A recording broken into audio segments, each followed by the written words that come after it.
ఈ రోజే డౌన్లోడ్ చేయండి. మీ ఫేవరెట్ షోస్ చూడండి. అమ్మ పల్లవి, భర్తగా గుండమ్మకి దగ్గరుండి సేవలు చేయాల్సింది నేను, కానీ నువ్వు చేస్తున్నావు. ఆవిడ మీకు భార్య అయితే నాకమ్మండి. అమ్మకి సేవ చేయలేని బిడ్డ బ్రతికెందుకు? అమ్మా, నిన్ను చూస్తుంటే నా ఇంట్లో వేళ్ల కడుపున పుట్టాలి, పొరపాటున బయట పుట్టేసావేమో అనిపిస్తోందమ్మా. ఎక్కడ పుడితే ఏంటి? ఇప్పుడు మాత్రం నేను మీ ఇంటి పిల్లని కాదా, మీ మనవరాల్ని కాదా?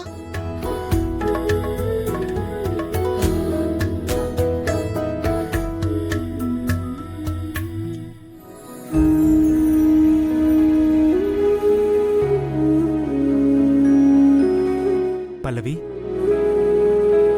ఏం ఆలోచిస్తున్నావు? అంటే అమ్మకి యాక్సిడెంట్ జరిగింది కదండి. ఎందుకు జరిగింది, ఎవరైనా కావాలని చేశారా అని. గుండమ్మ మీద అటాక్ చేసే అంత ధైర్యం ఎవరికుందమ్మా? ఏమో, ఎదురుగా వచ్చి అమ్మని ఢీ కొట్టే ధైర్యం లేని వాళ్ళు వెన్నుపోటు పొడిచే అవకాశం ఉంటుంది కదండి. నాకైతే అలా ఏం అనిపించట్లేదమ్మా. నాకు అనిపిస్తుందండి. అందుకే ఆ యాక్సిడెంట్ జరిగిన ప్లేస్కి ఒకసారి వెళ్ళి ఆ రోజు అక్కడ యాక్సిడెంట్ చూసిన వాళ్ళని ఎవరినైనా ఎంక్వైరీ చేస్తే క్లూ దొరుకుతుందేమో అనిపిస్తుంది.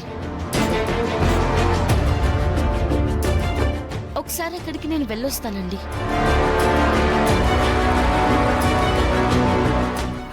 ఇప్పుడు పల్లవి అక్కడికి వెళ్ళి ఎంక్వైరీ చేసిందంటే యాక్సిడెంట్ చేసింది శాన్విక్ అయ్యి అని తెలిస్తే వామ్మో.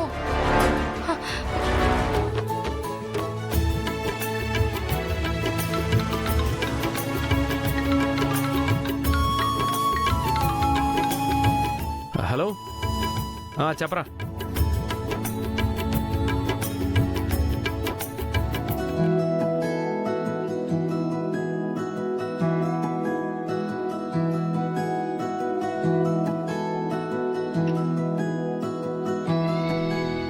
హలో, ఇక్కడే సిగ్నల్ ప్రాబ్లం అనుకుంటా. ఇప్పుడు చెప్పరా, వినిపిస్తుందా?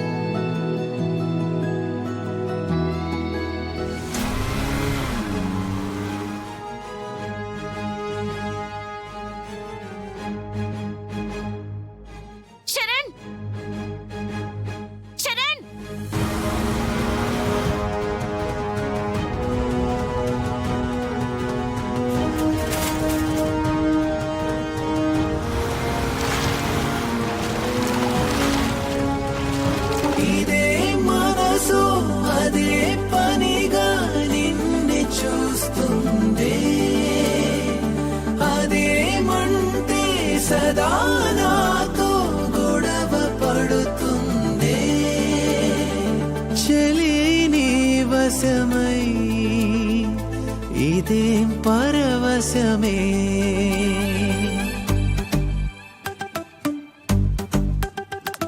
పాదమే పరుగునా చేరని చింతకే, హృదయమే నిలువునా కరిగే నీ చూపుకే. ఏ చరణ్, ఏంటిది? బుద్ధి లేదా నీకు? ఫోన్ మాట్లాడితే ఈ లోకల్లోనే ఉండవా నువ్వు? అది కాదు పల్లవి. ఏది కాదు? నేను అడ్డొచ్చాను కాబట్టి సరిపోయింది. లేకపోయి ఉంటే నీ కలర్ఫుల్ డ్రెస్ మొత్తం కంపు కంపు అయిపోయి ఉండేది. అంటే చూసుకోలేదు. చూసుకోవాలి. రోడ్డు మీద ఉన్నప్పుడు చుట్టూ చూసుకుంటూనే ఉండాలి. ఇక్కడుంది నీళ్లు కాబట్టి సరిపోయింది. అవే రాళ్ళయి ఉంటే, కార్ వెళ్ళిన ఫాస్ట్ కి ఏ రాయైనా పైకి లేచి తగులుంటే, లేదా ఏ వెహికల్ అయినా వచ్చి డాష్ ఇచ్చుంటే, ఏం ఆలోచించుకోవా? అసలు అంత అజాగ్రత్తగా ఎలా ఉంటావు? ఒకే ఒక ప్రాణం ఉంది, అదే నేనే కావాలందే. నువ్వే అలా కాదంటే ఎలా సఖి? అలా తిడుతుంటే నవ్వుతున్నావేంటి? అంటే నా పట్ల నీకు ఇంత కన్సర్న్ ఏంటా అని.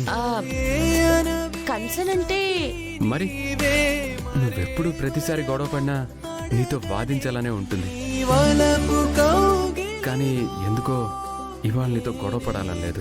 మౌతానే ఆ బురద నీళ్ళు నా మీద పడకుండా సేవ్ చేసినందుకు నిన్ను చూస్తుందే అదేమంటే సదా నాతో గొడవ పడుతుందే చెలినే వశమై ఇదే పరవశమే.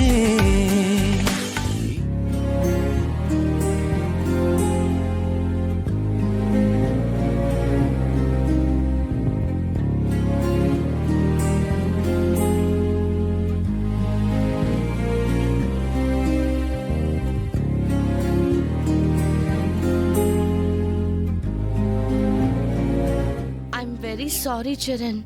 దేనికి? అంటే నిన్ను పట్టుకొని ఇష్టం వచ్చినట్టు తిట్టేశాను కదా.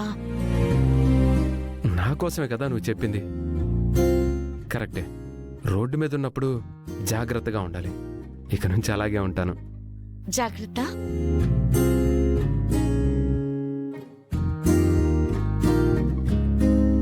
బాయ్. బాయ్.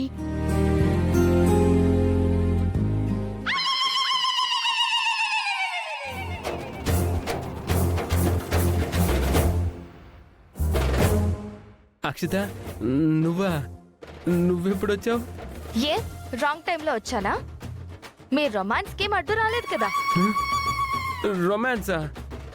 ఏం మాట్లాడుతున్నావు? లేకపోతే ఆ పల్లవికి ఓ అని షేక్ హ్యాండ్ ఇవ్వడాలవి చేస్తున్నావు కదా. ఆహాహా, అది కాదు అక్షిత. తను నా మీద బురద నీళ్లు పడకుండా సేవ్ చేసింది. అయితే ఓ పళ్ళి కిలించుకుంటూ మాట్లాడేయాలా? దాన్ని చేయి పట్టుకుని పిసికేయాలా? ఏయ్, ఏం మాటలవి? లేకపోతే అది ఎవరు? మనకి శత్రువు కాదులే అక్షిత. కాదా? అంటే అది నీకు శత్రువు కాదా? ఫ్రెండా? దాన్ని ఇష్టపడుతున్నావా? ఏయ్, ఇష్టపడ్డం ఏంటి? చూడు అక్షిత, మనం గొడవ పడుతూ ఉంటాం, అంతవరకే. మనకి శత్రుత్వం అయితే ఏం లేదు కదా. అవును అక్షిత, తనకేదో కొంచెం తెక్కుండి వాదిస్తూ ఉంటుంది.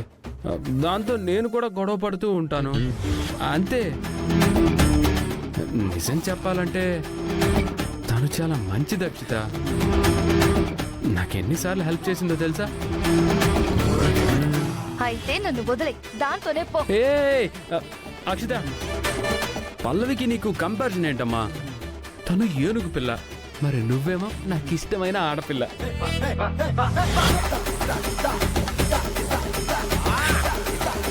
సరే నేను వెళ్తాను, మళ్ళీ కలుస్తాను. ఏయ్, ఎక్కడికి వెళ్తున్నావు? అర్జెంట్ పని మీద వచ్చాను, మళ్ళీ కలుస్తానంటున్నాను కదా. బాయ్.